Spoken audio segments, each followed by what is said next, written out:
ජනාධිපතිවරයාගේ වාර දෙකේ නිල කාලය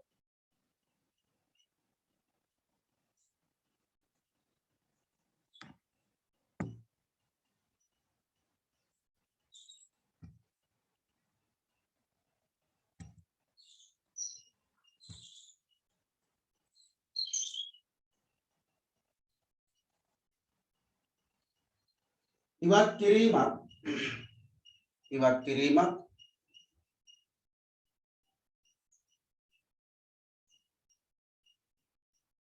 17 වන සංශෝධනයෙන් ස්ථාපිත කළ 17 වන සංශෝධනයෙන් ස්ථාපිත කළ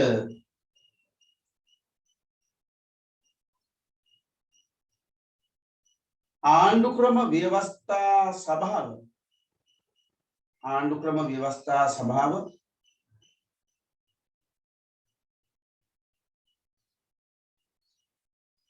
අහෝසි කිරීමත් අරමුණු කරගෙන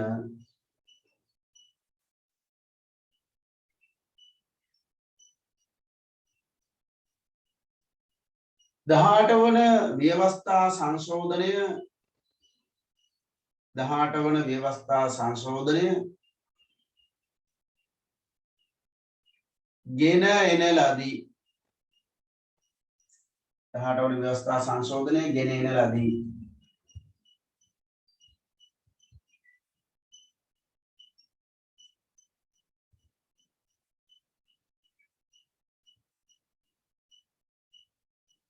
මෙම සංශෝධනය ගෙන එමින්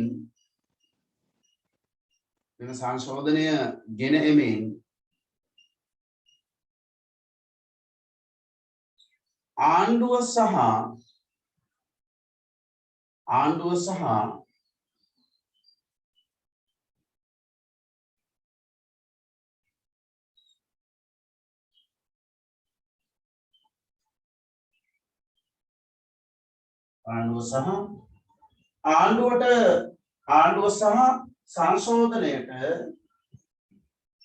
සහ සංශෝධනයට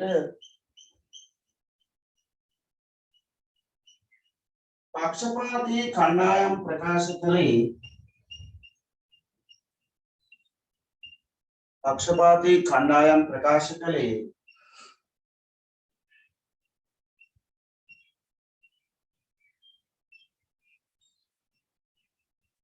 ආර්ථික සංවර්ධනයට හේතු වන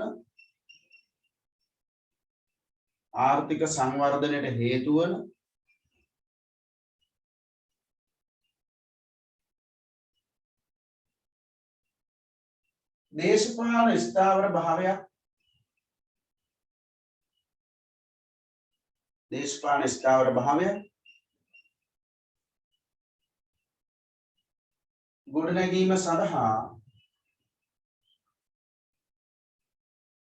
ගොඩනැගීම සඳහා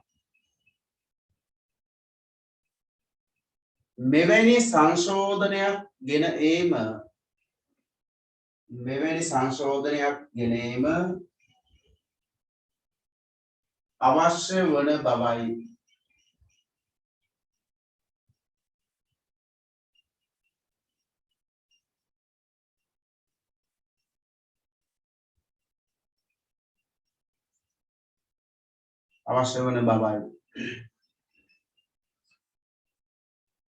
හරි. එතකොට කාරණේ පැහැදිලි.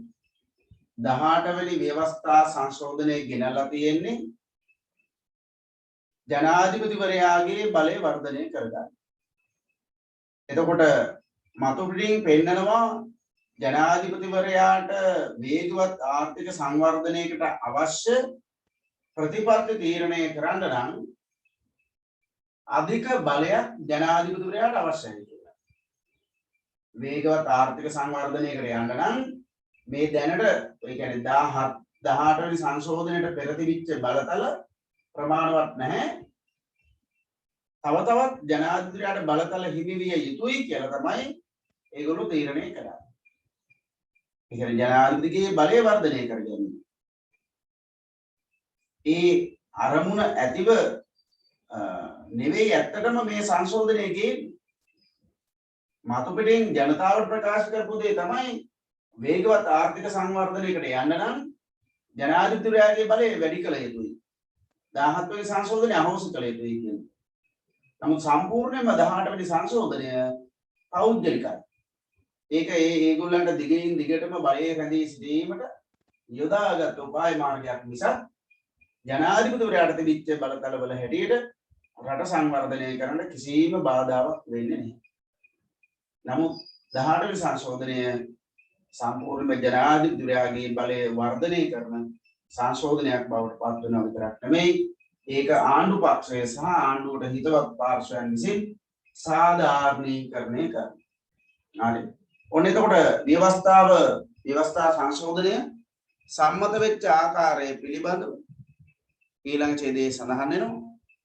ජාතියේ හිතසුව පිණිස වහා අවශ්‍ය වන්නා වූ කෙටුම්පතක් ලෙස ඉදිරිපත් වූ 18 වන ව්‍යවස්ථා සංශෝධන කෙටුම්පත 2010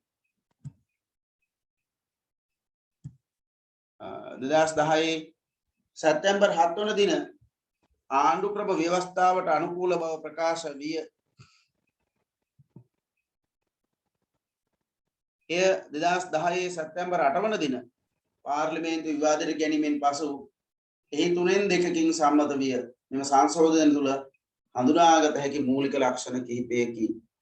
ඔව් දැන් සංශෝධන දිහා බලපුවාම අපිට පේනවා ඇත්තටම ආර්ථික සංවර්ධනයක් කරා යන්න මේ සංශෝධනය ගෙනල්ලාද එහෙම නැත්නම් මේක සම්පූර්ණයෙන්ම ජනාධිපතිවරයාගේ බලය වර්ධනය කර ගැනීම අරමුණු කරගෙන නිර්මාණය කරපු ව්‍යවස්ථා සංශෝධනයක්ද කියලා. හරි. එතකොට 18 වෙනි ව්‍යවස්ථා සංශෝධනයේ මූලික ලක්ෂණ ප්‍රධානම ලක්ෂණයක් තමයි ජනාධිපතිවරයාගේ දූර අවස්ථා ගණන සම්බන්ධයෙන් තිබෙච්ච සීමාව ඉවත් කර ගැනීම.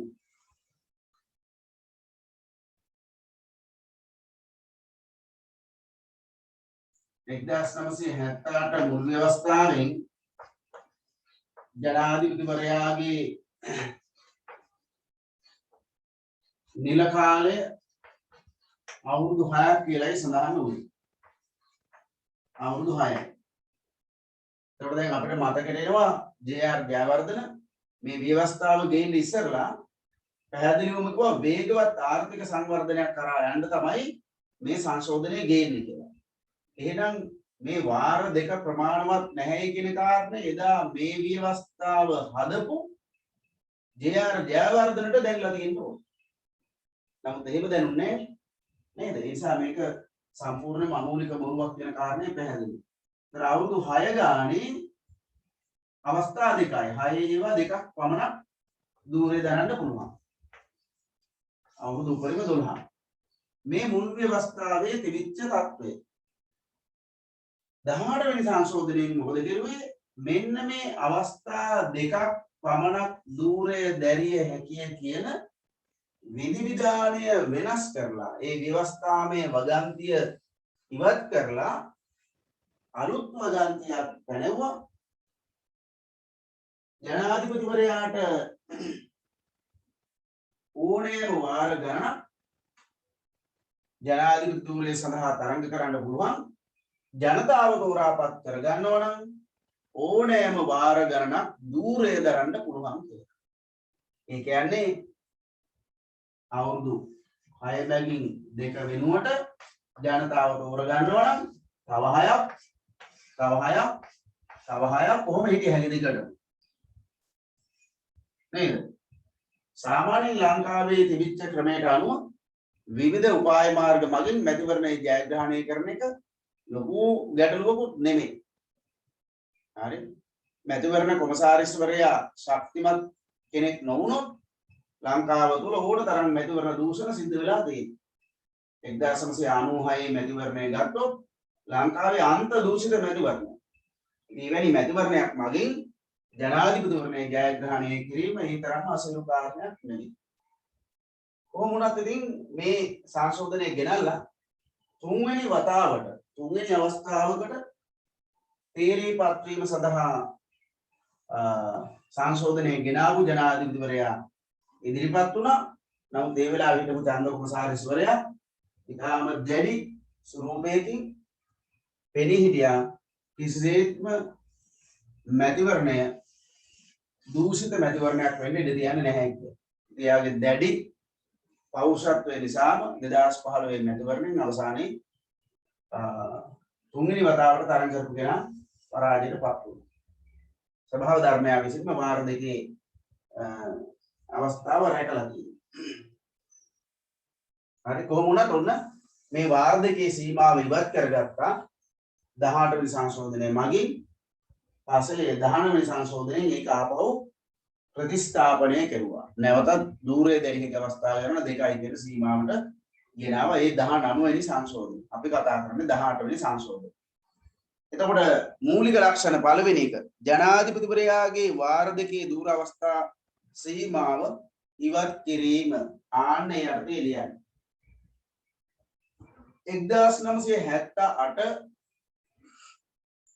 1978 මුල් ව්‍යවස්ථාවට අනුව 1978 මුල් ව්‍යවස්ථාවට අනුව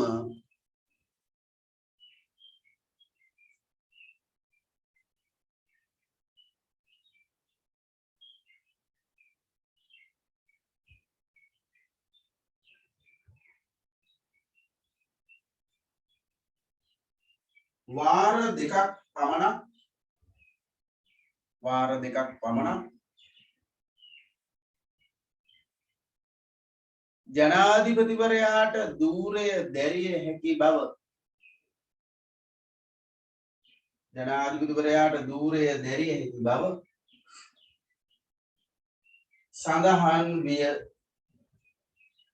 සඳහන් විය.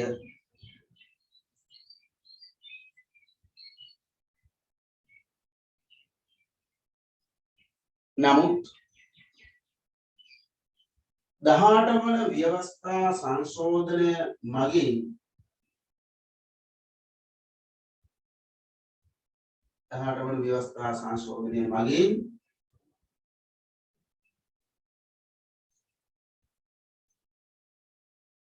වාර දෙකේ සීමාව ඉවත් කර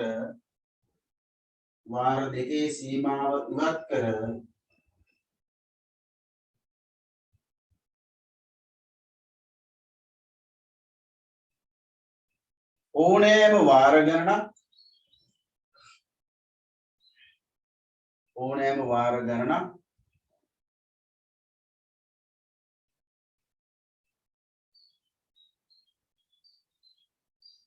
ජනාධිපති ධූරයට තේරීපත් වීම සඳහා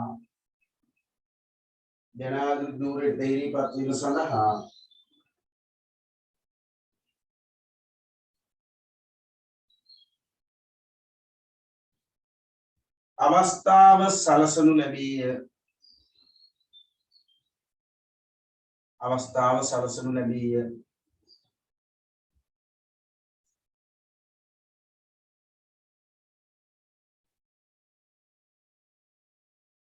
හරි ඔය තමයි පුතේ 18 වෙනි ව්‍යවස්ථා සංශෝධනයේ එක මූලික ලක්ෂණය. හරි තව තියෙනවා. අපි දෙවෙනි ලක්ෂණයේ විදිහට කතා කරනවා. දැන් ඔයාලට මතකයි 17 වෙනි ව්‍යවස්ථා සංශෝධනයේ ආණ්ඩුක්‍රම ව්‍යවස්ථා සභාව කියලා ආයතනයක් නිර්මාණය කෙරුවා.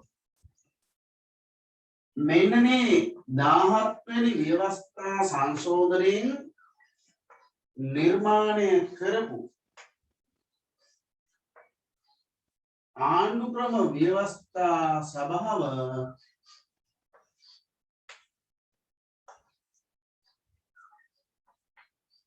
අවලංගු කරනවා. ඒ කියන්නේ කෙලින්ම 17 වෙනි සංශෝධනයම අවලංගු කරුවානේ. එතකොට ආණ්ඩුක්‍රම ව්‍යවස්ථා සභාවත් ඒත් එක්කම අවලංගු වෙලා යනවා, අහෝසි වෙලා යනවා. මේ ආණ්ඩුක්‍රම ව්‍යවස්ථා සභාවේ සමාජිකයෝ ඔයාලට මතකයි 10 දෙනෙක් හිටියා. මේ 10 දෙනාව සකස් කරලා තිබුණේ කිසිසේත්ම ආණ්ඩු පක්ෂයට වාසිදායක විදිහට සකස් නොවන ආකාරයෙන් ආණ්ඩුවට වාසිදායක විදිහට සකස් නොවන ආකාරයෙන් තමයි මේ 10 දෙනාව පත් කරලා තිබුණේ. එතකොට එහෙමනම් ආණ්ඩුවේ උමනාවන් මත මේ ආයතනය ක්‍රියාත්මක වෙන්නේ නැහැ. 18 වෙනි සංශෝධනයෙන් මොකද කරුවේ පුතේ? මේ ආණ්ඩු ක්‍රම ව්‍යවස්ථා සභාව අවලංගු කරලා ඒ වෙනුවට ගේනවා පාර්ලිමේන්තු සභාව, පාර්ලිමේන්තු කවුන්සිලය නැත්තම්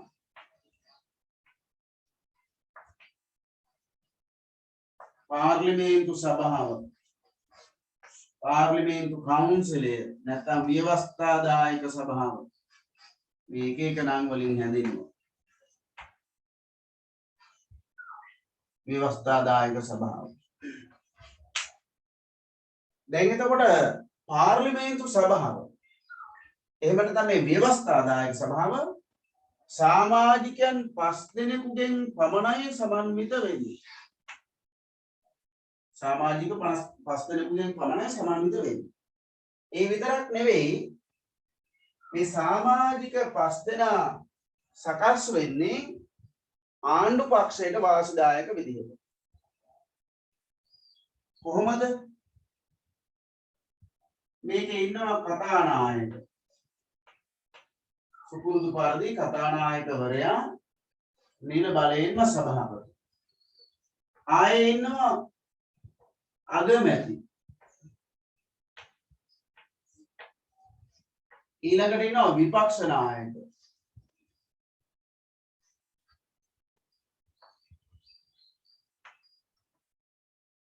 මේ තුන් දෙනා නිල බලයෙන්මයි පත් වෙන්නේ. ඊට අමතරව ඉන්නවා අගමැතිවරයා නියෝජනය නොකරන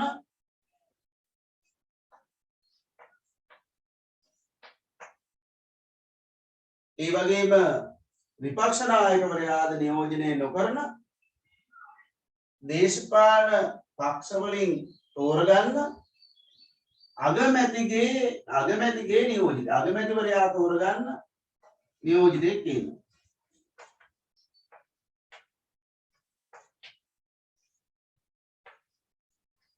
මේ අගමැතිවරයා තෝරගන්න නියෝජිතයා පාර්ලිමේන්තුවේ මන්ත්‍රීවරයෙක් වෙන්න ඕනේ. ඒ වගේම එයා අගමැති නියෝජනය කරන පක්ෂයේ වෙන්නත් බෑ. විපක්ෂ නායක නියෝජනය කරන පක්ෂයේ වෙන්නත් බෑ. හැබැයි එයා අගමැතිගේ නියෝජිතය. අගමැති විසින් නම් කරන නියෝජිතය. හරි. එතකොට ඉතින් කොහොමද අගමැතිට පක්ෂපාතී නේ? අගමැති විසින් නම් කරන නියෝජිතය. ඊළඟට තව එක්කෙනෙක් ඉන්නවා. ඒ තමයි විපක්ෂ නායකවරයා විසින් නම් කරන නියෝජිතය.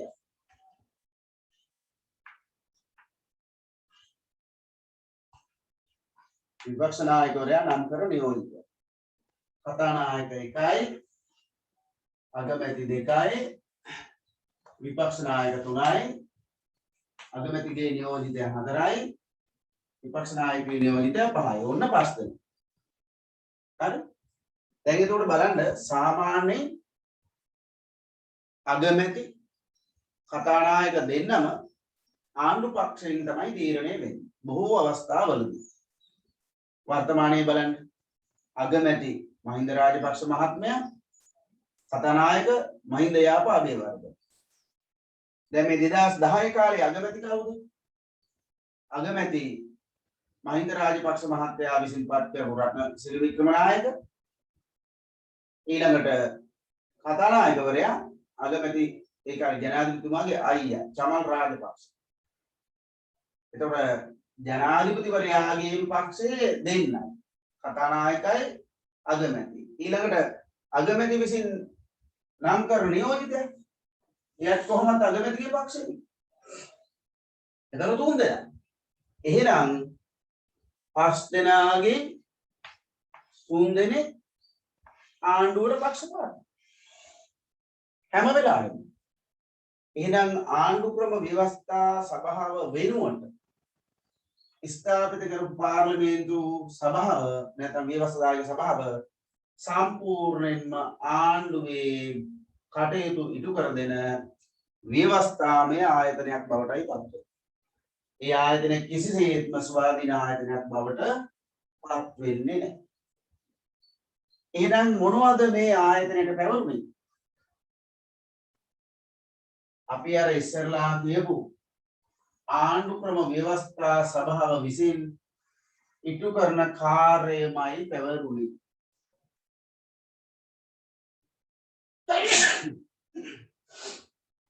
මොකද්ද?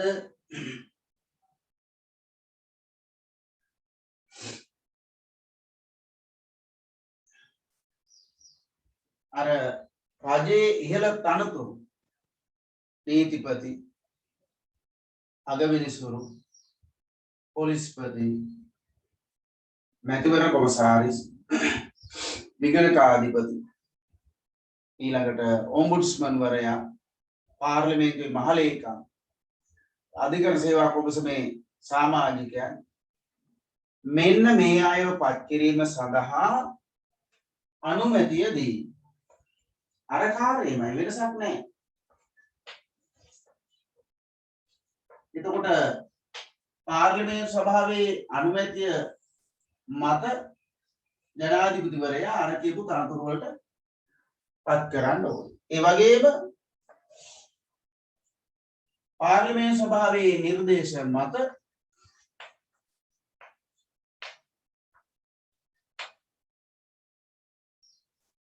රාජ්‍ය මූල්‍ය කොමිසම, රාජ්‍ය සේවා කොමිසම, මැතිවරණ කොමිසම, අල්ලසෝ දූෂණ විමර්ශන කොමිසම, ඊළඟට සීමා නිර්ණය කොමිසම මෙන්න මේ වගේ කොමිසම් සභාවලට සමාජිකයන් පත් කළ යුතුයි.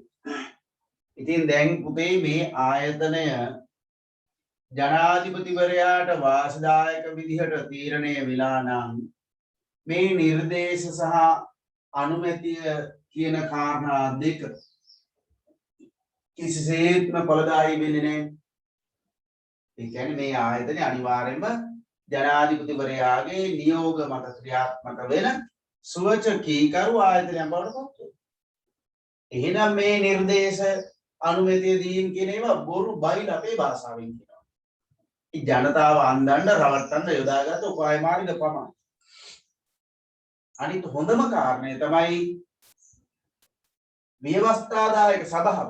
එහෙම නැත්නම් මේ පාර්ලිමේන්තු සභාව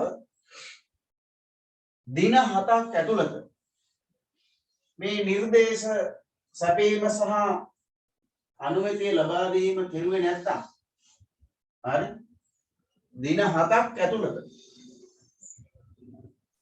නිර්දේශ සැපීම සහ අනුමැතිය ලබා දීම කෙරුවේ නැත්නම් ජනාධිපතිවරයාගේ කැමැත්ත මත අදාළ පත් කිරීම කරන්න ඕනේ. ඉතින් මේ ජනාධිපතිවරයාගේ කැමැත්ත අනුව ක්‍රියාත්මක වන ව්‍යවස්ථාදායක සභාවට කරන්න තියෙන්නේ අදාළ නිර්දේශ සහ අනුමැතිය නොදී දින 7ක් ප්‍රමාද කරන එක විතරයි. ඉවරයි. ජනාධිපතිවරයා ඉබේම Taman කැමති කෙනෙක්ව පත් කරගන්න ඕනේ. එහෙනම් මෙන්න මේ විදිහටයි මේ ආයතනය සකස් වෙන්නේ මතක තියාගන්න. බලන්න ඕකේ හැඳින්වීම තියෙනවා මේ ආයතනය පිළිබඳව.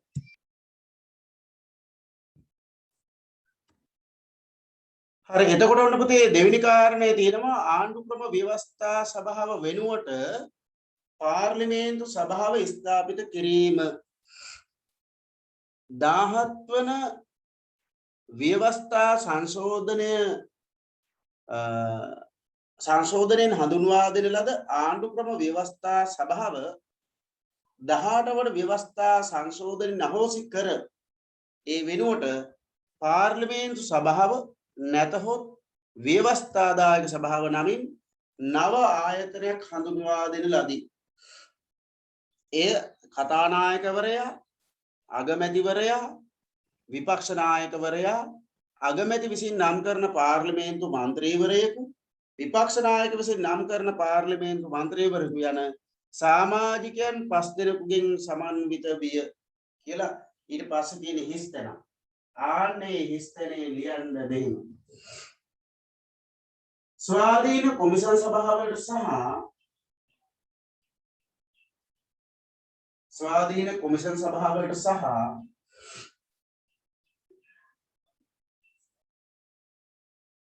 රජයේ ප්‍රධාන තනතුරු වලට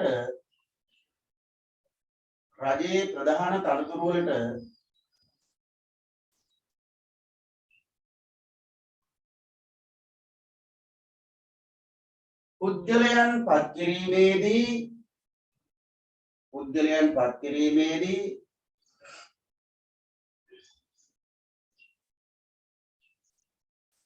ජනාධිපතිවරයාට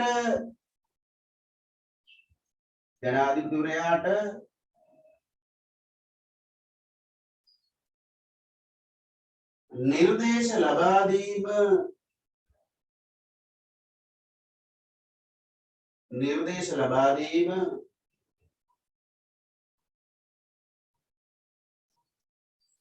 මෙම ආයතනයේ කාර්ය විය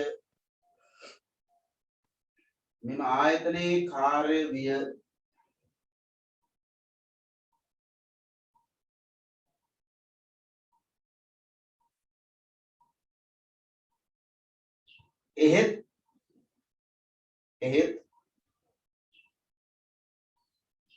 සතියක කාලයක්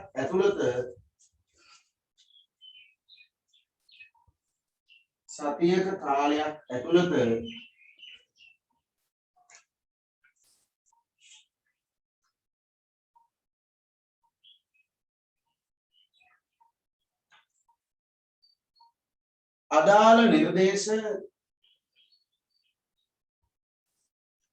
අදාළ නිර්දේශ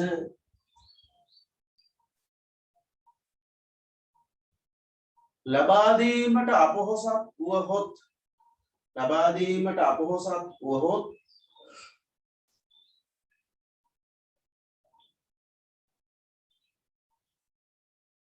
ජනාධිපතිවරයාට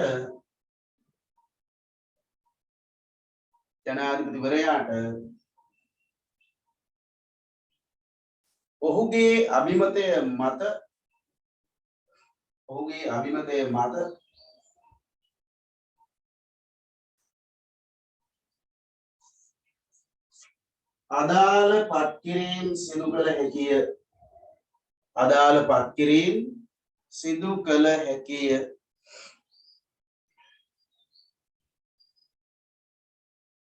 අදාළ පත්කිරීම් සිදු කළ හැකිය.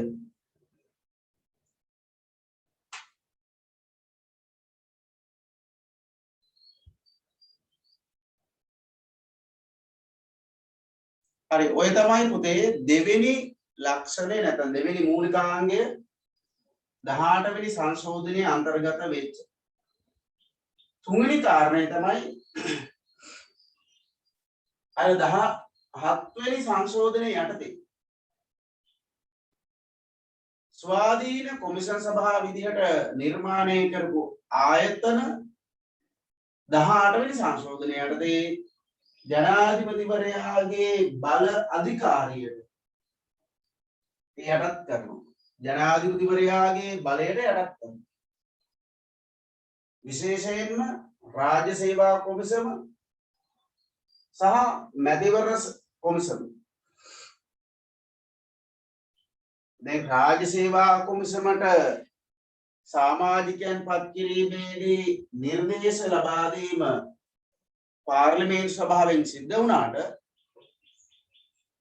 18 වෙනි සංශෝධනයට අනුව රාජ්‍ය සේවකයන් පත් කිරීම, මාරු කිරීම, ඔවුන්ගේ විනය පාලනය, ඔවුන් සේවයෙන් ඉවත් කිරීම මේ සියලු බලතල යනවා අමාත්‍ය මණ්ඩලයේ යටතට. ඒතර අමාත්‍ය මණ්ඩලයේ ප්‍රධානියා වශයෙන් ජනාධිපතිවරයා තමයි රාජ්‍ය සේවා කොමිසමේ කාර්යභාරය ඉටු කරන්නේ. නිසා රාජ්‍ය සේවා කොමිසම සම්පූර්ණයෙන්ම ජනාධිපතිවරයාගේ ආධිපත්‍ය යටතේ පවතී. ඉතින් මැතිවරණ අවස්ථාවවලදී ජනාධිපතිවරයාට හෝ ජනාධිපතිවරයාගේ පක්ෂයට සහයෝගය දෙන අය වෙනුවෙන් පත්වීම් ලබා දීම සඳහා මේ ආයතනය අනුගමනය කරනවා. මේ බලය යොදා ගන්න.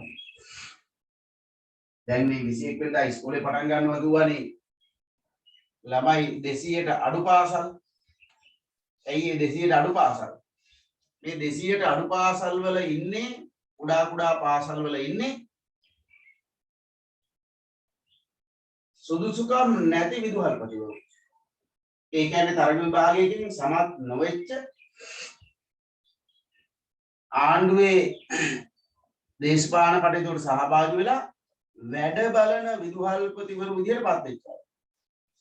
වැඩ බලන විදුහල්පතිවරු අතිබහුතරයක් ඉන්නේ එහෙමයි. එතකොට ඒ අය තමන්ගේ විදුහල්පති තනතුර ස්ථිර කරගන්න හෝ වෙනත් අරමුණු සඳහා හෝ විශේෂ වෙනදා ඉස්කෝලේ පටන් ගන්නකොට ඒ ගුරුවරු ඒ ගුරුවරුන් මේ විදුහල්පතිවරු යනවා. ඉතින් ඔය විදිහට දේශපාලනික වශයෙන් ආණ්ඩුවට පක්ෂපාතී පිරිසක් නිර්මාණය කර ගැනීම සඳහා මෙන්න මේ රාජ්‍ය සේවය භාවිත කරගන්න. ඒ වෙනුවෙන් රාජ්‍ය සේවය පිළිබඳ බලය සම්පූර්ණයෙන්ම ජනාධිපතිවරයාගේ අතට ගන්න. හැබැයි 17 වෙනි සංශෝධනය යටතේ රාජ්‍ය සේවය පිළිබඳ බලතල සම්පූර්ණයෙන්ම රාජ්‍ය සේවා කොමිසමට දුන්නා. එතකොට ජනාධිපතිවරයාට හෝ අමාත්‍ය මණ්ඩලයට ඕන විදිහට එක එක්කෙනාට පත් වීම දෙන්න, එහෙම නැත්නම් ස්ථාන මාරු කිරීම කරන්න, උසස් වීම කරන්න, ඒව කරන්න පුළුවන්කමක් තියෙනවා. නමුත් දැන් සිද්ධ වුණේ සම්පූර්ණයෙන්ම රාජ්‍ය සේවයේ ජනාධිපතිවරයාගේ ආධිපත්‍යයට යටත් වීම. ඒ විතරක් නෙමෙයි 18 වෙනි සංශෝධනය යටතේ පොලිස් කොමිසම, ඊළඟ මැතිවරණ කොමිසම මේ වගේ ආයතන සම්පූර්ණයෙන්ම ජනාධිපතිවරයාගේ ආධිපත්‍යයට නතු වෙනවා. එතකොට මැතිවරණ කොමිසම ජනාධිපතිගේ ආධිපත්‍යයට යටත් වෙච්චාම මැතිවරණ තියන්න වෙන්නේ ආණ්ඩුවට ඕන විදියට. පොලිස් කොමිසම ජනාධිපතිගේ ආධිපත්‍යයට යටත් වෙච්චාම පොලිසියේ උසස් වීම, පොලිසියේ ස්ථාන මාරු කිරීම මේ ඔක්කොම ආණ්ඩුවට අවශ්‍ය පරිදි කරගන්න පුළුවන්. හරි. ඒ නිසා 17 වෙනි සංශෝධනයේ යටතේ ස්වාධීන ආයතන වශයෙන් ක්‍රියාත්මක වුණු කොමිසම් සභා 18 වෙනි සංශෝධනය යටතේ ජනාධිපතිවරයාගේ ආධිපත්‍යයට යටත් වන ආයතන බවට පත් වෙනවා. ඒක හොඳ ලක්ෂණයක් නෙවෙයි. ඔව්. අපි යමු ඒ කාරණයට. ස්වාධීන කොමිසම් සභාව ජනාධිපතිවරයාගේ පාලනයට යටත් කිරීම. ඔව් මෙහෙම සඳහන් වෙනවා. 17 වන සංශෝධනය මගින් රාජ්‍ය සේවා කොමිසම, මැතිවරණ කොමිසම, පොලිස් කොමිසම ආදියට ස්වාධීන බලතල ලබා දී තිබුණද 18 වන සංශෝධනය මගින් එම බලතල විශාල වශයෙන් අඩු කරන ලදී. 18 වන සංශෝධනයට අනුව රාජ්‍ය සේවා කොමිසමේ සභාපති ඇතුළු සමාජිකයන් පත් කිරීමේ බලය ජනාධිපතිවරයා සතු විය. ඒ සම්බන්ධයෙන් නිර්දේශ ලබා දීමේ බලයක් පාර්ලිමේන්තු සභාවට නොවිය. අන්න ඒ පිළිබඳ බලයක්වත් පාර්ලිමේන්තු සභාවට තිබිලා නැහැ.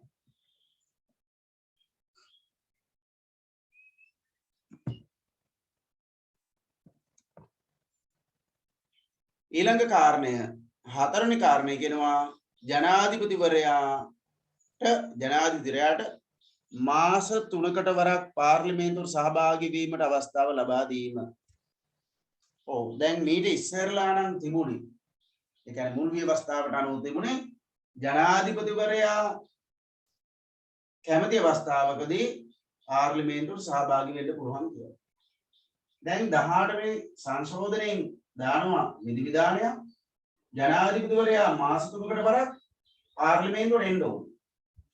හැබැයි දැන් පාර්ලිමේන්තුවට ආපුහම පාර්ලිමේන්තුව තුල ඡන්දය ප්‍රකාශ කිරීම පමණයි ජනාධිපතිට කරන්න බෑ. පාර්ලිමේන්තු මන්ත්‍රීවරයෙකු භුක්ති විඳින අනෙක් සියලු වරප්‍රසාද මුක්තීන් ජනාධිපතිවරයාට ඒ ආකාරයෙන්ම ලැබෙනවා. ජනාධිපතිවරයා පාර්ලිමේන්තුවට ආවයි කියලා එයාගෙන් ප්‍රශ්න කරන්න ඒ මුකුත් කරන්න බෑ. එහෙනම් ඉතින් මේ පැමිණීමේ ඇති ඵලය කුමක්ද? ජනාධිපතිවරයා පාර්ලිමේන්තුවට ආපුවාම පාර්ලිමේන්තුව නියෝජනය කරන එයාගේ පක්ෂයේ අය එයාව දැකලා ආතතියටපත් වෙනවා මිසක් එතනින් එහා වෙන මුකුත් වෙන්නේ නැහැ. ආණ්ඩු පක්ෂයේ කවුරුන් හෝ ආණ්ඩුවට විරුද්ධව යම් ආකාරයක මතයක් ප්‍රකාශ කරනවද ඒකවත් කරන්නේ නැහැ පාර්ලිමේන්තුවට ආවට පස්සේ. ඒ නිසා පාර්ලිමේන්තුවට ආවයි කියලා ජනාධිපතිතුමාගේ බලය පාලනය වීමක් කිසිසේත්ම සිද්ධ වෙන්නේ නැහැ.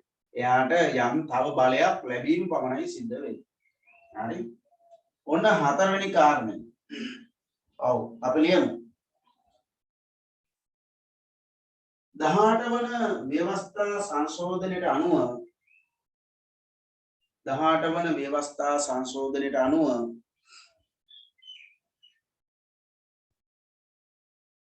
ජනාධිපතිවරයා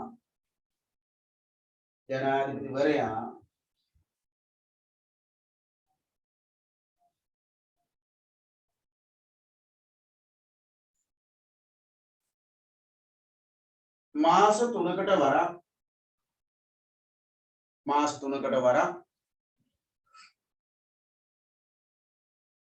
පාර්ලිමේන්තුවට සහභාගී විය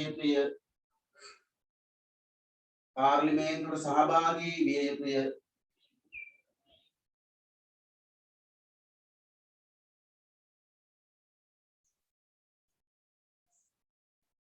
එවන් අවස්ථාවලදී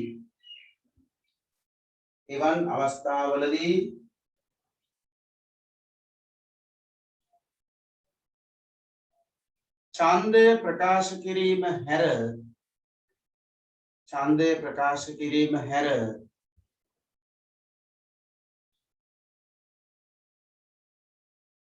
පාර්ලිමේන්තු මන්ත්‍රීවරයෙකුට හිමිවන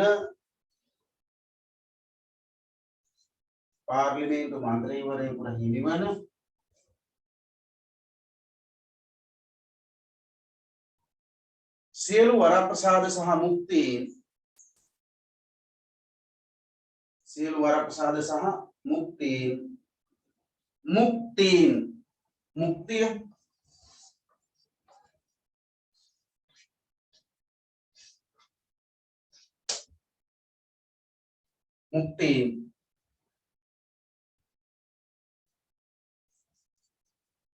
ඒ කියන්නේ ඔය පවතින නීති වලට යටත් නොවීමේ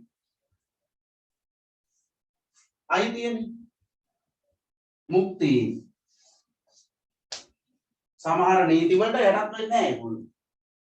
උදාහරණයක් විදිහට ගත්තොත් පාර්ලිමේන්තු මන්ත්‍රීවරයෙකුව පාරේ පොලිස් නිලධාරියෙකුට නවත්තලා වාහනය සර්ච් කරන්න බෑ. අපේ වාහනයක් පාරේ නවත්තලා පරීක්ෂාවට ලක් කරුවට පාර්ලිමේන්තු මන්ත්‍රීවරයෙකුගේ වාහනයක් නවත්තලා මේ එයාව පරීක්ෂාවට ලක් කරන්න බෑ. එක්ක අධිකරණයේ නියෝගයක් ඕනේ, එහෙම නැත්නම් කතානායකවරයාගේ නියෝගයක්. එහෙම නැතුව බෑ. අන්න මුක්තිය නේද විශේෂ වරප්‍රසාද.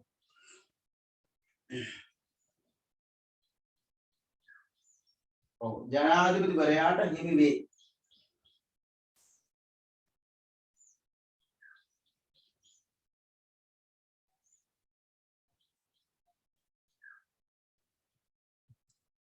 දැන් ඔය තමයි 18 වෙනි ව්‍යවස්ථා සංශෝධනයේ අන්තර්ගත වෙච්ච සුවිශේෂී ලක්ෂණ.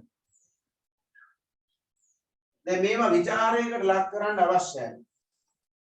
පිළිතුරක් ලියනවා කියලා කියන්නේ පුතේ ඒකයි. නිකාම කරුණු ටිකක් ලියාගෙන යනව නෙමෙයි. ඒ පිළිබඳ ਵਿਚාරයන් ලිවීම අවශ්‍යයි. නේද? දැන් 18 වෙනි ව්‍යවස්ථා සංශෝධනයේ තිබෙන හොඳ නරක මොකද්ද ලියන්න ඕන. මේ සංශෝධනයේ කිසිම හොඳක් නැහැ. මේ සංශෝධනයේ නරක විතරමයි තියෙන්නේ. ඇයි මම එහෙම කියන්නේ? සාමාන්‍යයෙන් අපි දේශපාලන විද්‍යාවෙන් ඉගෙන ගන්නවා ප්‍රමාණය ඉක්මවා ගිය බලයක් සහිත විධායකයා නැත්නම් අධික බලය සහිත විධායකයා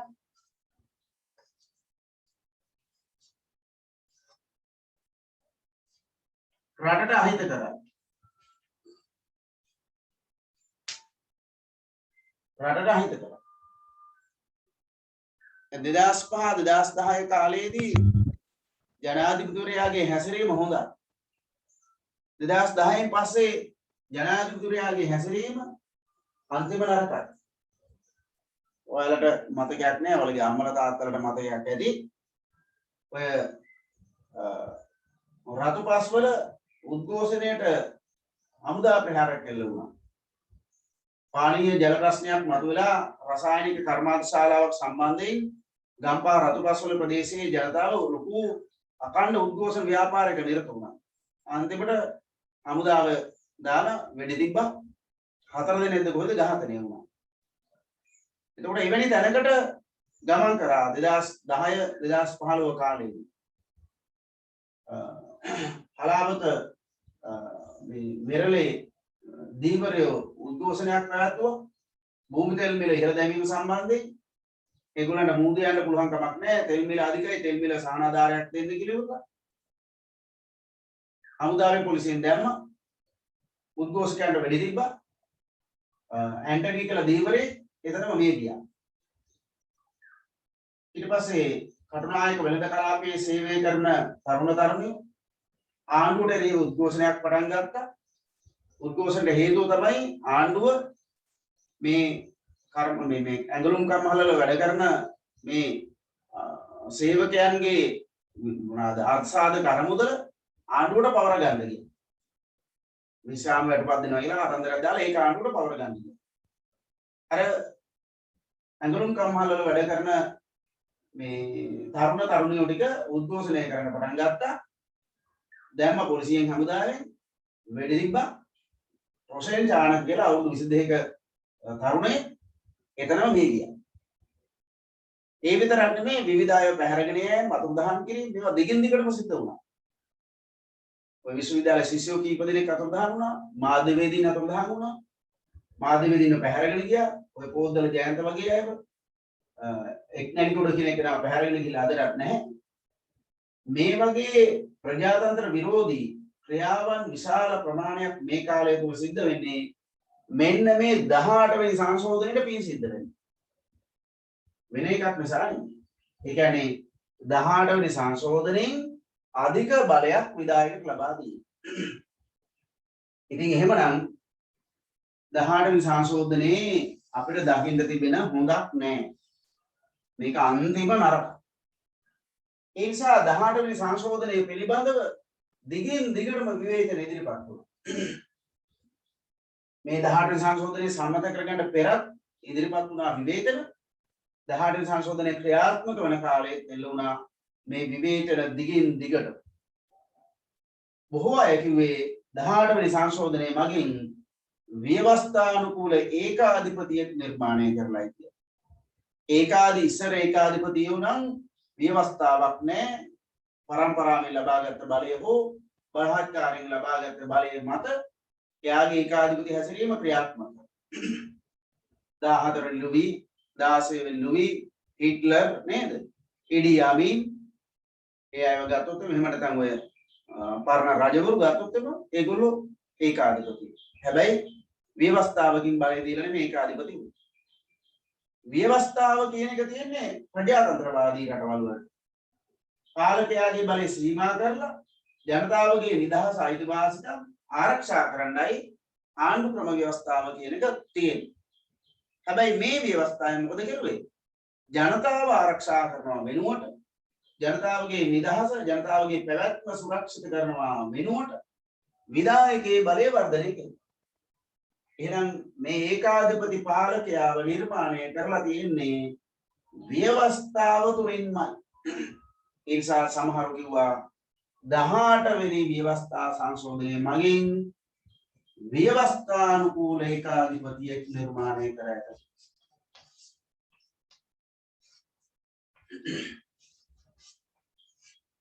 ව්‍යවස්ථානුකූල ඒකාධිපති.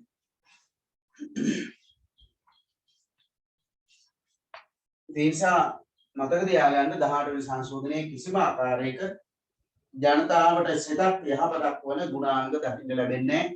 මේකේ හැම ගුණාංගයකින්ම සිදු වෙලා තියෙන්නේ විධායකයේ බලය අධික ලෙස වර්ධනය කිරීම.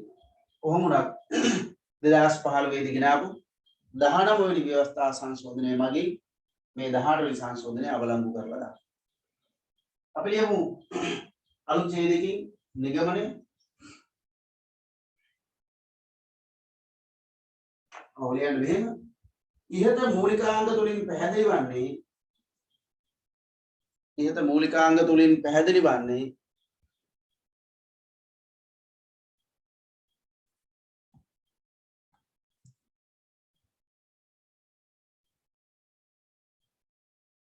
දහඅට වන ව්‍යවස්ථා සංශෝධනය මගින් 18 වන ව්‍යවස්ථා සංශෝධනය මගින්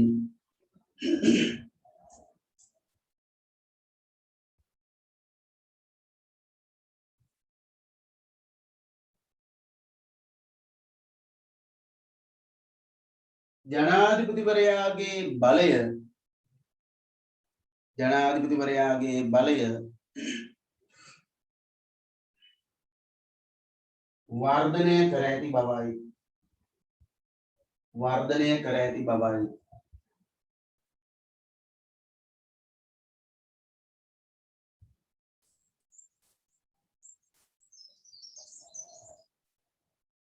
දහහත් වන ව්‍යවස්ථා සංශෝධනය මගින්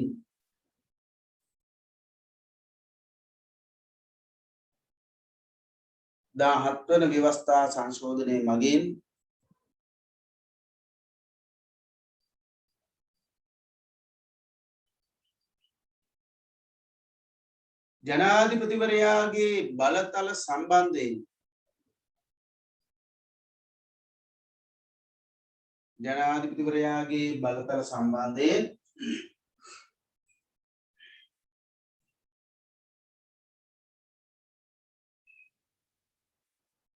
අනවා තිබූ සීමාවන්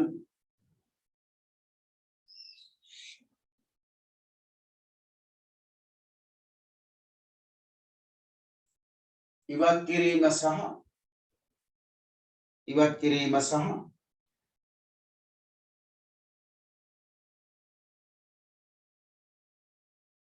ජනාධිපතිවරයාට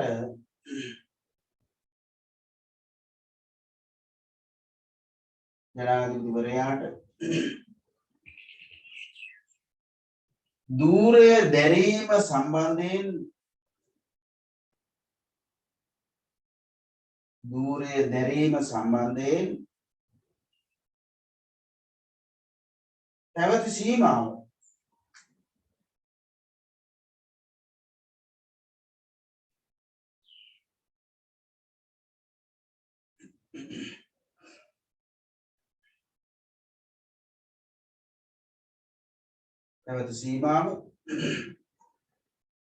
ඉවත් කිරීම නිසා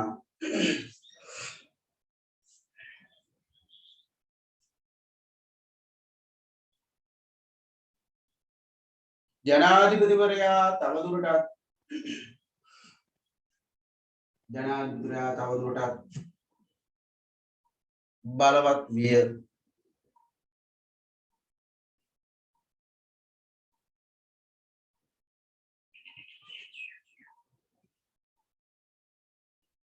බලවත් විය.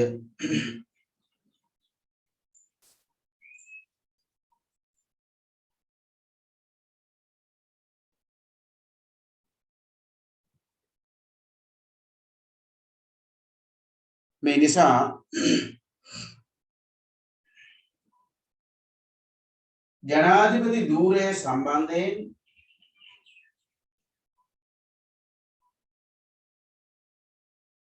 ජනාධිපති ධූරය සම්බන්ධයෙන්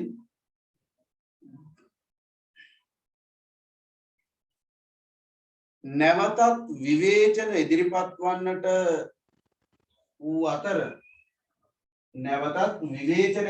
වන්නට වූ අතර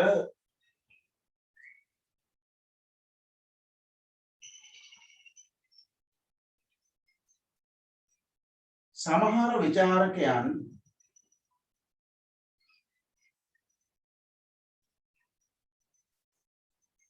සමහර විචාරකයන් 18 වන සංශෝධනයේ මගින්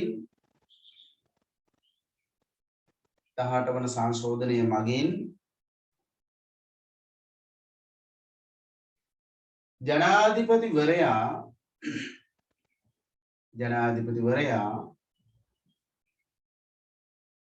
व्यवस्थानुकूल एकाधिपतियගේ තත්වයට व्यवस्थानुकूल एकाधिपतियගේ තත්වයට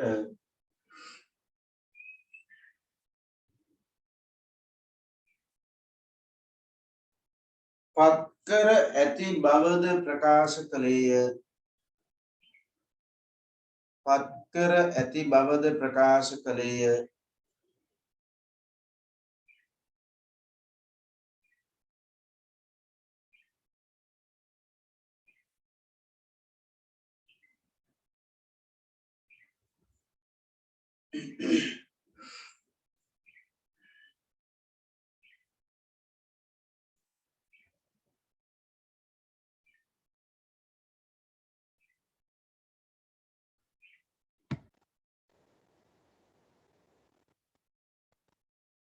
දැන් ඔන්න 17 වෙනි සංශෝධනය ඉවරයි 18 වෙනි සංශෝධනය ඉවරයි. අපි 18 වෙනි සංශෝධනයේ ජනාධිපතිතුමාගේ බලතල වර්ධනය කර තිබෙන ආකාරය තමයි කතා කරන්නේ. එතකොට ඊළඟ ප්‍රශ්නේ මේ සංශෝධන දෙක එකිනෙකට සංසන්දනය කරන්නයි තියෙන්නේ. හරි?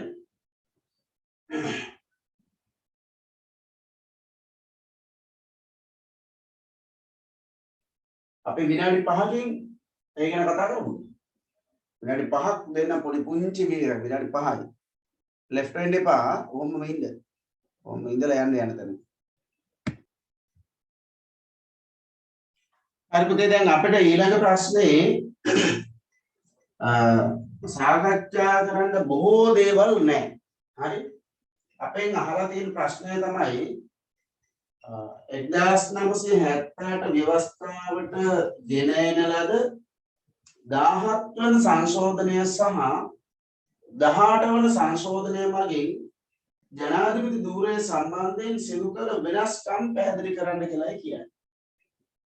ජනාධිපති ධූරයට අදාළව සිදු කළ වෙනස්කම්. ජනාධිපති ධූරය කියලා කියන්නේ මෙතන ජනාධිපතිවරයාගේ බලතල වලට අදාළව සිදු කරන ලද වෙනස්කම් තමයි ලියන්න තියෙන්නේ.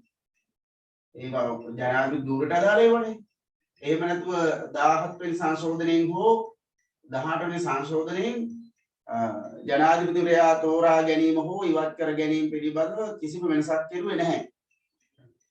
ඒ වගේම ජනාධිපතිවරයාගේ නිල කාලය පිළිබඳ වෙනසක් කෙරුවෙත් නැහැ. හැබැයි දූර අවස්ථා ගණන පිළිබඳ වෙනසක් කෙරුවා. එහෙනම් මේ දූර අවස්ථා ගණන පිළිබඳව කරපු වෙනස්කම සහ අනිත් සියලුම දේවල් ජනාධිපතිවරයාගේ බලතල හා කාර්යයන් සම්බන්ධයෙන් සිදු කළ වෙනස්කම් මෙන්න මේ ටික සංසන්දනය කරන්නයි තියෙන්නේ. එතකොට පිළිතුරේ ආරම්භයේදී අර ව්‍යවස්ථා සංශෝධන දෙක ගෙන ඒමේ පසුබිම සහ ඒ ව්‍යවස්ථා සංශෝධන දෙකේ අරමුණු පැහැදිලි කරන්න වෙනවා. දැන් ඒකට මම ආපහු යන්න අවශ්‍යතාවයක් නැහැ. මොකද අපි මීට ඉස්සරලා 17 වෙනි සංශෝධනය ගේන්න බලපාපු පරිසරය සහ ඒ 17 වෙනි සංශෝධනය ගෙන ඒමේ අරමුණ පැහැදිලි කෙරුවා. ඒ වගේම 18 වෙනි සංශෝධනය ගෙන ඒමේ අරමුණ සහ 18 වෙනි සංශෝධනයේ සම්මත වීමේ දේශපාලන පසුබිම අපි සාකච්ඡාවට භාජනය කෙරුවා. ඒ නිසා ආපහු එතෙන්ට යන්න අවශ්‍යතාවයක් නැහැ. හැබැයි තේරුම් ගන්න මෙතන සංසන්දනයක් කරන්න තියෙන්නේ. ඒ නිසා එක සංශෝධනයක් ගැන සම්පූර්ණයෙන් දිගටම ලියලා ඊළඟට අනිත් සංශෝධනය ගැන ලියන්න යන්න එපා. අපි ඉස්සරලාම මේ සංශෝධන දෙක ගෙන ඒමේ අරමුණු සහ පසුබිම අරමුණු සහ පසුබිම සංසන්දනය කරනවා. ඊට පස්සේ බලතල හා කාර්යයන්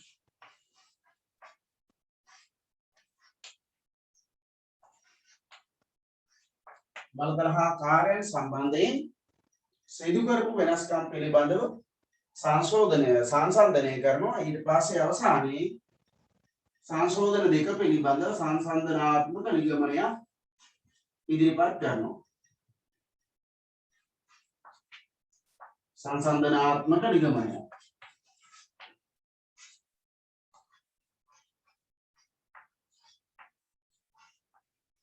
මේ විදිහට තමයි අපි මේ පිළිතුරු සාකච්ඡාවට භාජනය කරන්නේ. හරි? එහෙනම් අපි ඒ ටික ලියමු අපෝ මේ අර පැයකට දෙකකට විතර ඉස්සරලා කිව්වා ආයෙත් කියන්න අවශ්‍යතාවයක් නැහැ. ඔව් ලියන්න මෙහෙම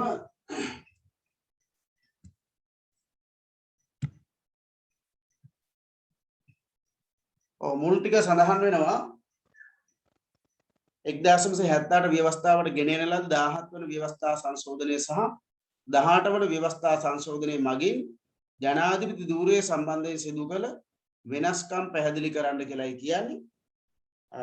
එතකොට සඳහන් වෙනවා පොලිස් සේවාව ඇතුළු රාජ්‍ය සේවයේ තිබිය යුතු අපක්ෂපාතීත්වය සහ ස්වාධීනත්වය ආරක්ෂා කර ගැනීමේ අරමුණින් 2001 ඔක්තෝබර් මාස 3 වන දින 17 වන සංශෝධනය සම්මත කර ගන්නා ලදී. පොලිස් සේවයේ සහ රාජ්‍ය සේවයේ ස්වාධීනත්වයේ බිඳවැටීම සම්බන්ධයෙන් සිවිල් සමාජයේ සහ විපක්ෂ දේශපාලන පක්ෂ මතු කළ කතිකාවතක ප්‍රතිඵලයක් වශයෙන් 17 වන සංශෝධනය ගෙන ඒම සිදු විය.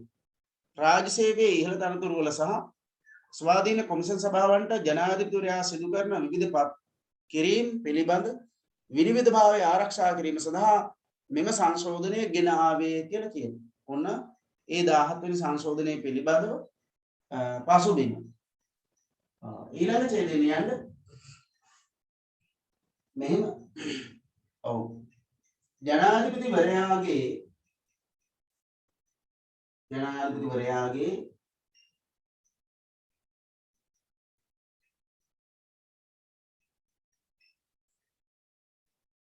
දූර අවස්ථා දෙකේ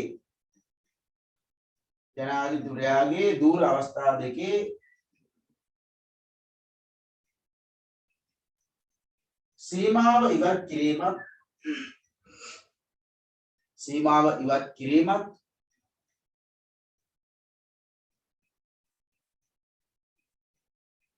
17 වන සංශෝධනයෙන් ස්ථාපිත කළ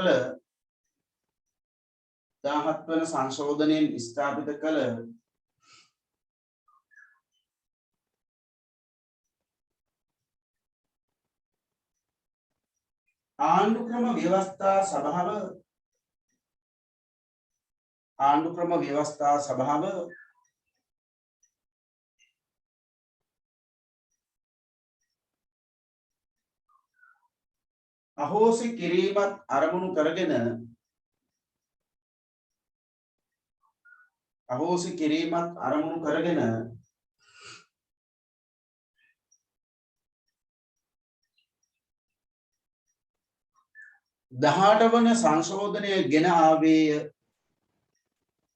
18 වන සංශෝධනය ගෙන ආවේය.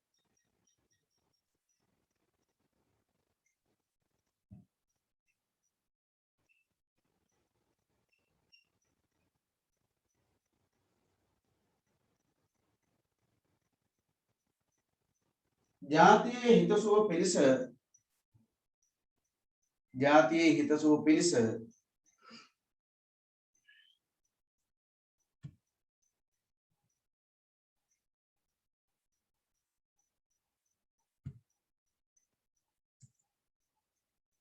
වහා අවශ්‍ය වන්නා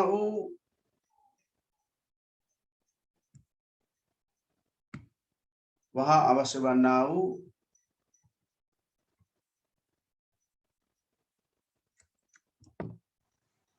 කෙටුම්පතක් ලෙස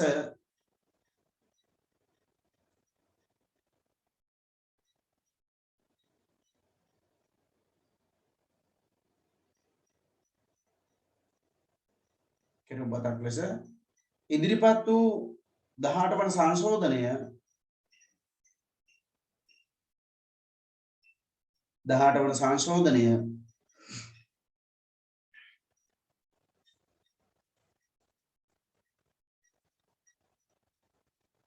ශ්‍රේෂ්ඨාධිකරණය විසින්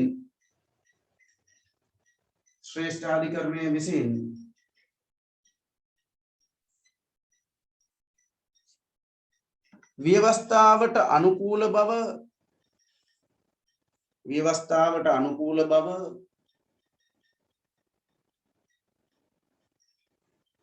ප්‍රකාශ කිරීමෙන් පසු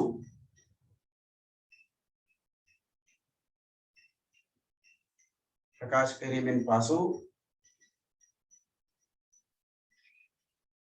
2010 සැප්තැම්බර් 8 වන දින 2010 සැප්තැම්බර් 8 වන දින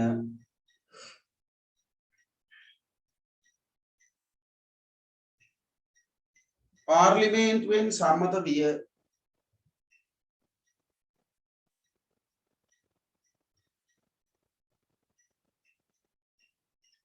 පාර්ලිමේන්තුවෙන් සම්මත විය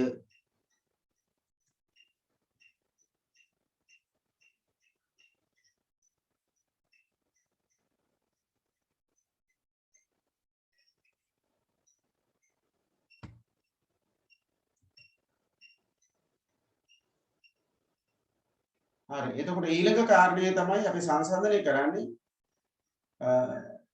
අරමුණ මොකද්ද මේ සංශෝධන දෙකේ අරමුණ මොනවද එතකොට 17 වෙනි සංශෝධනයේ අරමුණ සම්පූර්ණයෙන්ම ජනාධිපතිවරයාගේ බලතල සීමා කිරීම. මේ අරමුණ ඇතුව තමයි ආණ්ඩුක්‍රම ව්‍යවස්ථා සභාව කියන ආයතනය 17 වෙනි සංශෝධනයෙන් හඳුන්වා දෙන්නේ. සහ ඒ ආයතනයට යම් යම් කාර්යභාරයන් ඉටු කිරීම සඳහා බලය ලබා දෙන්නේ. නමුත් 18 වෙනි සංශෝධනයේ ගෙහෙන්නේ ජනාධිපතිගේ බලය සීමා කරන්න නෙමෙයි සීමා කරන ලද බලය නැවත ජනාධිපතිවරයාට අභිමත ආකාරයට භුක්ති විඳිය හැකි ආකාරයෙන් නීතිමය පසුබිමක් නිර්මාණය කරලා දෙන්න තමයි 18 වෙනි සංශෝධනයේ ගෙන්නේ. කොටින්ම කියනවා නම් ජනාධිපතිගේ බලතල වර්ධනය කරන්නයි 18 වෙනි සංශෝධනයේ ගෙන්නේ. ඔව් සඳහන් වෙනවා ටියුට් එකේ මෙහෙම 17 වන ව්‍යවස්ථා සංශෝධනයේ මූලික අරමුණ වූයේ රජයේ නිලධාරීන් පත් කිරීම සහ රජයේ ඉහළ නිලධාරීන් කියලා ඉන්න දරුවනේ රජයේ ඉහළ නිලධාරීන් නිකන් ඔක්කොම වෙනවනේ රජයේ නිලධාරීන් කිව්වොත් නේද රජයේ ඉහළ නිලධාරීන් පත් කිරීම සහ ස්වාධීන කොමිසම් සභාවන්ට සමාජිකයන් පත් කිරීම සම්බන්ධයෙන් ජනාධිපතිවරයාට ඇති අසීමිත බලතල සංවර්ණය කිරීමයි. ඔව් ඊට පස්සේ තියෙන හිස්තන ඒක ලියන්න මෙහෙම. නමුත් 18 වන සංශෝධනයේ මගින් 18 වන සංශෝධනයේ මගින්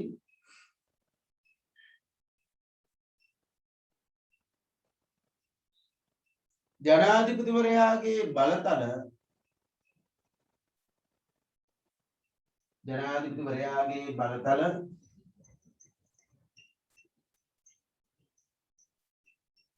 තවදුරටත් වර්ධනය කිරීම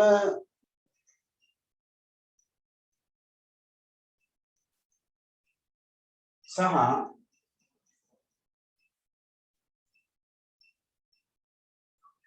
තවදුරටත් වර්ධනය කිරීම සහ 17 වන ව්‍යවස්ථා සංශෝධනය 17 වන ව්‍යවස්ථා සංශෝධනය අහෝසි කිරීම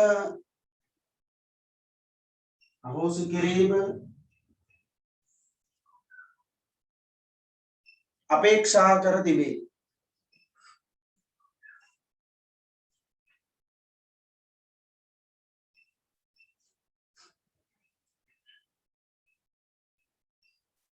හරි එහෙමනම් ඔන්න අදාළ සංශෝධනයන් දෙක නිර්මාණය වීමේ පසුබිම සංසන්දනය කෙරුවා. අදාළ සංශෝධන දෙකේ අරමුණු සංසන්දනය කෙරුවා. ඒකයි මම කිව්වේ එකක් ගැන දිගට ලියලා අනිත් එක ගැන එහෙම ලියන්න එපා. සංසන්දනයකින් බලාපොරොත්තු වෙන්නේ යම් ආයතන දෙකක් හෝ කාරණා දෙකක් හෝ සංසිද්ධීන් දෙකක් හෝ ඒ දෙක ගලපලා ඒ වගේ තියෙන හොඳ නරක යහපත අයහපත මෙන්න මේ தත්වයන් තේරුම් ගැනීම. එතකොට එකක් ගැන දිගටම ලියාගෙන ගියොත් අර අනිත් එකත් එක්ක සැසඳීමක් වෙන්නේ නැහැ. ඒ නිසා යම් කාරණයක් අරගෙන ඒ කාරණයට අදාළව දෙපැත්ත සංසන්දනය කරන්න. දැන් පළවෙනි කාරණය තමයි අදාළ ව්‍යවස්ථා සංශෝධන සම්මත වීමේ පසුබිම. ඉතින් මේ පසුබිමක සංසන්දනය කෙරුවා. ඊට පස්සේ සංශෝධනයන්ගේ අරමුණු සංසන්දනය කරා. එහෙනම් ඊළඟට තියෙන්නේ බලතල හා කාර්යන සංසන්දනය කරන්න. දැන් මෙතනක් තියෙන්නේ කතා කරපුවම කියන්නේ 17 වෙනි සංශෝධනයේ යටතේ ආණ්ඩු ක්‍රම ව්‍යවස්ථා සභාව කියලා ආයතනයක් ස්ථාපිත කෙරුවා. ඒ ආණ්ඩු ක්‍රම ව්‍යවස්ථා සභාව මගින් ජනාධිපතිවරයාගේ යම් කාර්යයන් වල සීමා බැඳුණා. ඉස්සරලා කිව්ව පරිදිම රජයේ උසස් තනතුරු සඳහා පත් කිරීමේදී අර කොමිෂන් සභා 8ක 7ක කොමිෂන් සභා 7ක සමාජිකයන් සහ ඒ වගේ සභාපතිවරු පත් කිරීමේදී අවශ්‍ය අනුමැතීන් සහ නිර්දේශ ලබා දීම තමයි ආණ්ඩු ක්‍රම ව්‍යවස්ථා සභාවේ කාර්යභාරයට පත් වුනේ. ඉතින් ඒ ටික එතනදී ලියන්න. දැන් ආපහු ආණ්ඩු ක්‍රම ව්‍යවස්ථා සභාවේ සංයුතිය වගේ දේවල් මෙතෙන්ට ලියන්න අවස්ථාවක් නැහැ. හැබැයි ලකුණු 20ක ප්‍රශ්නයක් විදිහට ආවොත් ඉතින් ටිකක් ලියුවට කමක් නැහැ. නමුත් අපෙන් අහලා තියෙන්නේ ආණ්ඩු ක්‍රම ව්‍යවස්ථා සභාව ගැන නෙමෙයි ජනාධිපතිවරයාගේ බලතල සම්බන්ධයෙන් සිදුවෙච්ච වෙනස්කම්. ඒ නිසා ආණ්ඩු ක්‍රම ව්‍යවස්ථා සභාව ගැන දීර්ඝව ලියන්න අවස්ථාවක් නැහැ මෙතන. 17 වෙනි සංශෝධනයේදී ලිව්වේ 17 වෙනි සංශෝධනයෙන් ආණ්ඩු ක්‍රම ව්‍යවස්ථා සභාව ස්ථාපිත කිරීම පමණයි සිද්ධ වුනේ. ඒ හැර වෙනත් දේවල් ගෙනාවේ නැහැ. එකම ලක්ෂණයක් එකම කාරණයක් තමයි තිබුණේ. හරි එහෙමනම් අපි මෙතෙන්ට ලියමු මෙහෙම. හිස්තැනේ අපි ඉන්නේ 15 වෙනි පිටුවේ අවසාන හිස්තැනට පෙර හිස්තැන නේද? ඒ කියන්නේ මැද තියෙන හිස්තැනේ ලියන්නේ. ඔව් ලියන්න මෙහෙම. 1978 මුල් ව්‍යවස්ථාවට අනුව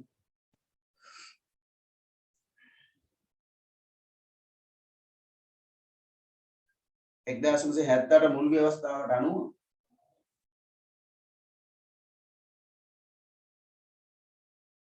රජයේ ඉහළ තනතුරු වලට සහ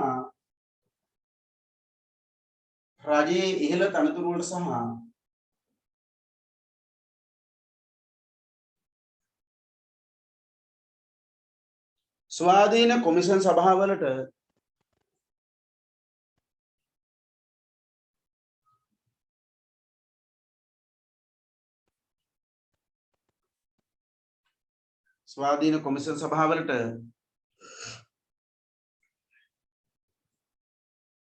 සමාජිකයන් පත් කිරීම සම්බන්ධයෙන්